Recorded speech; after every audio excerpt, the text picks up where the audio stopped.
toutes et à tous et bienvenue dans Cultive ton potentiel, le podcast qui vulgarise les concepts de croissance individuelle et collective selon une approche apprenante. Je m'appelle Lamia Rarbo, business et life coach certifiée, et aujourd'hui dans ce 22e épisode, on va parler d'échecs et surtout comment apprendre à échouer. Oui, tu as bien entendu, nous allons parler de la façon d'échouer. Pourquoi ? Parce que je pense qu'il y a beaucoup trop d'informations sur comment ne pas échouer et comment réussir, mais personne ne nous apprend à échouer. Pourtant, je ne connais pas une seule personne sur Terre qui n'a jamais échoué de sa vie. Et je pense qu'il faut parler davantage de l'échec et de la façon de le faire correctement afin de l'accepter, de se l'autoriser et d'en avoir pas peur. J'ai commencé une nouvelle série sur Amazon Prime qui s'appelle The Night Sky, je crois. Et l'un des personnages avait dit que son grand-père lui disait que la pire chose qui puisse arriver pour un être humain, c'est de ne pas avoir la capacité de rêver ou la capacité de vouloir quelque chose. Je partage relativement ce point de vue. Combien de personnes sont désemparées parce qu'ils n'osent pas rêver ou tout simplement se fixer des objectifs ? Et je dirais que la plupart des gens qui n'osent pas se fixer des objectifs parce qu'ils ne veulent pas échouer. Beaucoup pensent « j'ai vraiment peur de l'échec ». Et j'aimerais te poser dès maintenant ces questions. Qu'est-ce que cela signifie pour toi d'avoir peur de l'échec ? De quoi as-tu peur ? Qu'est-ce que l'échec représente et signifie pour toi ? Pourquoi en as-tu peur ? Pourquoi évites-tu d'échouer ? Quelle en est la raison ? C'est l'une des choses que nous faisons en coaching. Nous essayons toujours d'aller à la cause, source du problème. Nous n'essayons pas de résoudre les symptômes. Ici, je suis sûre que je ne vais pas te proposer de la musique ou tout autre produit pour te faire sentir bien ou euphorique. Ici, on embrasse l'inconfort. On travaille sur nos pensées et nos croyances limitantes qui sont la cause source, nous empêchant de réussir.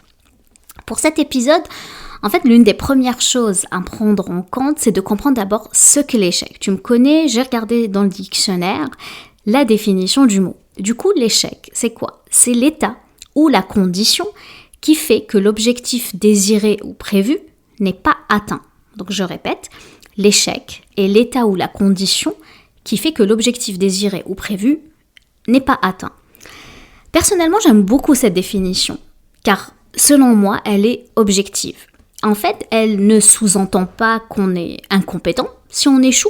Au contraire, je dirais qu'il y a une sorte de forme d'espoir, car elle sous-entend qu'un jour, on arrivera peut-être, finalement à terme, à réaliser le contraire de l'échec, et du coup, à réussir à obtenir l'objet ou l'objectif désiré, ou plutôt atteindre l'objectif désiré.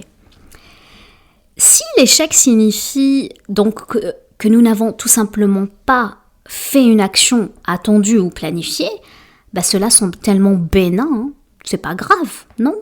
C'est juste quelque chose qui s'est pas passé comme nous l'avons prévu. Et ce qui se passe, c'est que la plupart des gens, qu'est-ce qu'ils font ? C'est qu'ils cessent d'espérer. Ils cessent d'être en action. Du coup, ils n'échouent jamais. Ils gardent leurs attentes très basses et ils ne sortent jamais de leur zone de confort. Et je pense que c'est vraiment dommage, car cela revient toujours à éviter de ressentir quelque chose. Oui, toute une question finalement d'émotion. On évite d'échouer car on ne veut pas se sentir mal si on échoue. En fait, on ne veut pas générer une émotion désagréable. Et la vraie raison pour laquelle nous évitons d'être en action, finalement, c'est parce qu'on ne veut pas ressentir quelque chose qui va nous sentir mal lorsqu'on échoue, lorsqu'on n'atteint pas notre objectif. Et l'autre raison qui t'empêche d'être en échec est ce que les autres personnes peuvent penser de toi, par peur qu'ils te critiquent en te parlant de ton projet. En fait, petite parenthèse, ces personnes, si elles te critiquent, elles projettent sur toi, leur propre peur, leur propre crainte, leur propre incapacité à agir. En fait, elles te parlent à travers leur spectre de réussite, à travers leurs normes, à travers leur représentation du monde. Je sais que ça paraît injuste, mais pour certaines personnes, elles préfèrent te voir échouer, car ça les rassurait de voir finalement que ce n'était pas possible. Par contre, si en revanche tu réussis, ce qui se passe, c'est que tu vas les mettre dans une position terrible pour elles. Tu vas leur prouver que c'est possible de créer quelque chose et du coup les renvoyer directement à leur propre incapacité à agir, ce qui va certainement causer une forme de souffrance pour elles.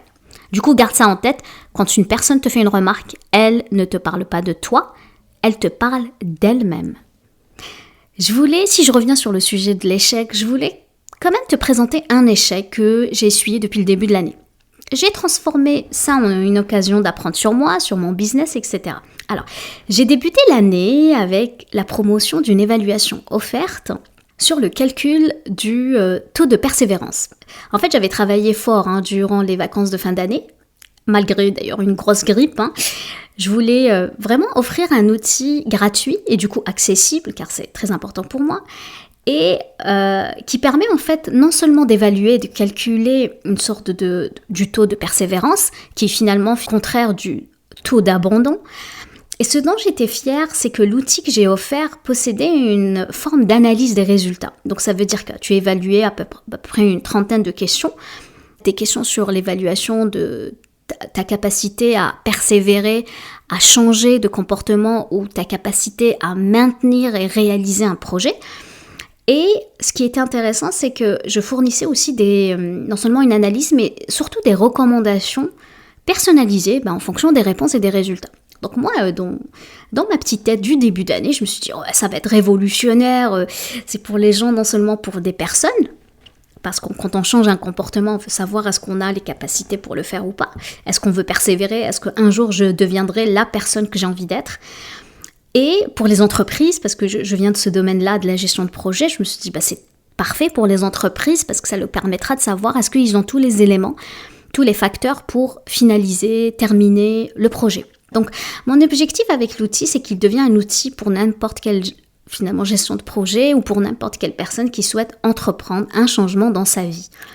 En fait, au début, quand je l'ai lancé, je m'attendais vraiment à avoir au moins 50 personnes par semaine. C'est mon objectif SMART, d'avoir au moins 50 personnes qui allaient le remplir parce que vu qu'il était accessible, donc il n'y avait pas forcément d'engagement financier à faire, c'était gratuit.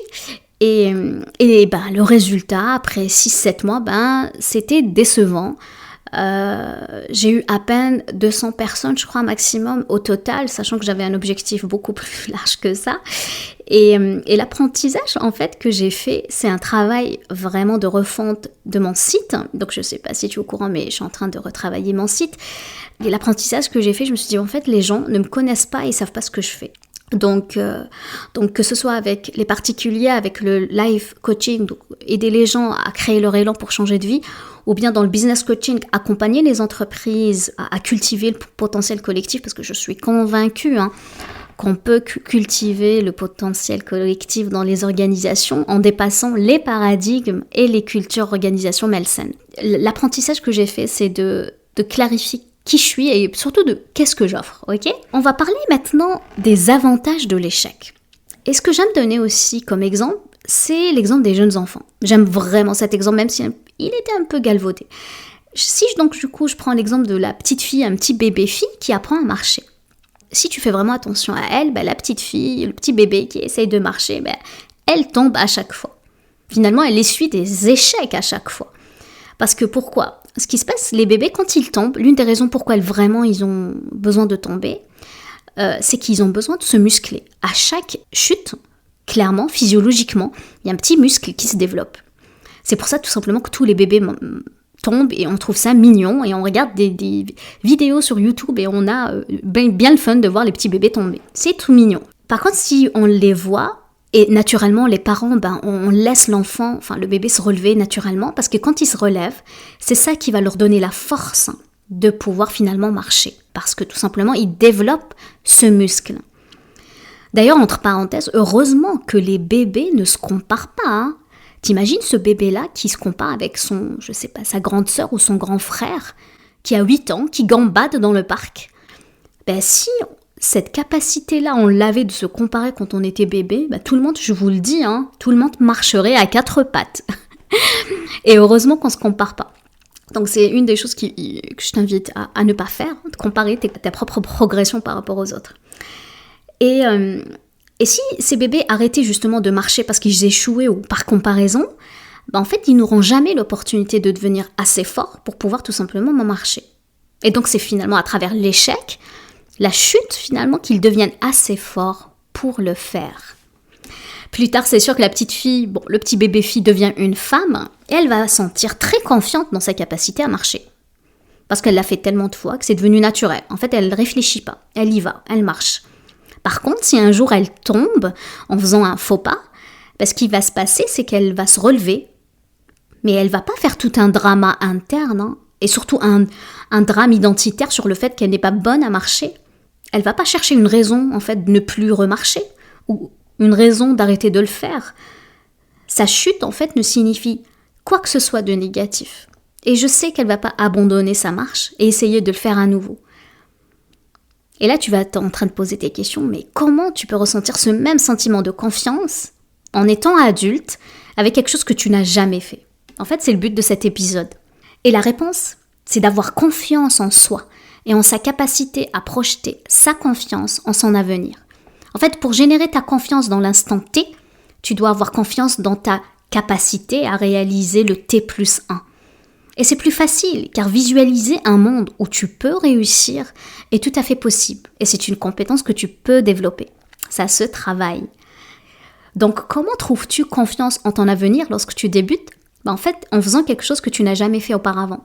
Si tu envisages un monde où tout ce que tu vas faire, tu le fais et tu sais que tu vas échouer, en fait, tu t'autorises à échouer et sachant que tu ne vas pas abandonner ce qui va se passer, parce que du moment que tu as prévu ton échec, du coup, tu sais que tu vas mettre tous les mécanismes en marche pour que tu progresses, pour obtenir de mieux en mieux à chaque fois. Et ce qui se passe, c'est que ça change ta façon de voir les choses. Ça va changer ton mindset, ton état d'esprit. C'est pourquoi l'échec n'est pas si fatal, ce n'est pas la fin du monde. L'échec, c'est quelque chose que je t'invite en fait à considérer comme quelque chose que tu veux inclure dans ta vie. Ce n'est pas quelque chose à éviter, ce n'est pas une fuite que tu dois faire, c'est quelque chose en fait que tu devrais poursuivre et le faire vraiment correctement et le faire bien. Et si je me sens confiante dans ma capacité à échouer, en fait tu peux constater que je vais probablement essayer de nouvelles choses. Ce qui se passe, c'est que je vais tellement bien échouer que je peux m'autoriser à prévoir d'autres échecs et justement je sors de ma zone de confort. Dans un autre sens, l'idée de se transformer aussi notre échec tout simplement en une capacité d'apprentissage. D'ailleurs, au lieu d'utiliser le mot échec, beaucoup utilisent le mot apprentissage. Ça peut être très intéressant. D'ailleurs, une des vieilles citations d'Edison, c'est que il dit « Non, je n'ai pas échoué 1000 fois, j'ai appris 1000 choses qui n'ont pas fonctionné. » C'est ainsi que nous pouvons en quelque sorte considérer nos propres échecs, entre guillemets, comme de simples opportunités d'apprentissage. Et en le voyant comme « Ok, nous n'avons peut-être pas répondu à nos attentes, nous n'avons pas pris des mesures appropriées, nous devons donc juste ajuster cela, changer un paramètre à la fois. » Et lorsque nous pensons au terme échec, moi je t'invite vraiment de le penser d'une manière très positive. En fait, j'aime l'idée vraiment que l'échec, c'est une compétence que nous devons développer.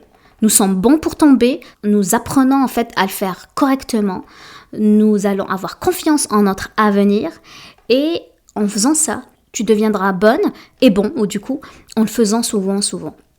Parce que quand tu y penses, lorsque nous évitons l'échec, nous évitons aussi le succès.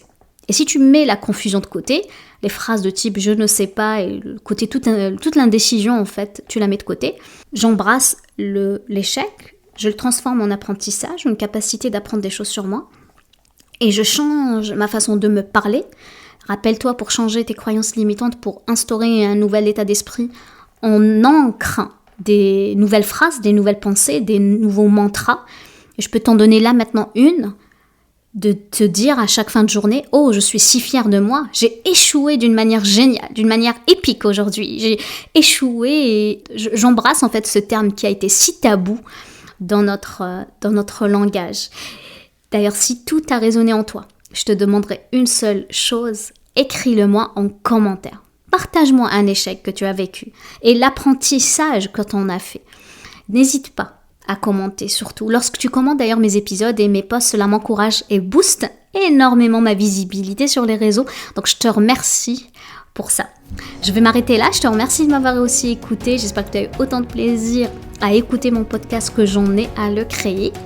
Aussi, si tu penses à 2-3 personnes qui pourraient en profiter, en fait, je t'encourage à leur en faire part. Sur ce, je te laisse cultiver les graines.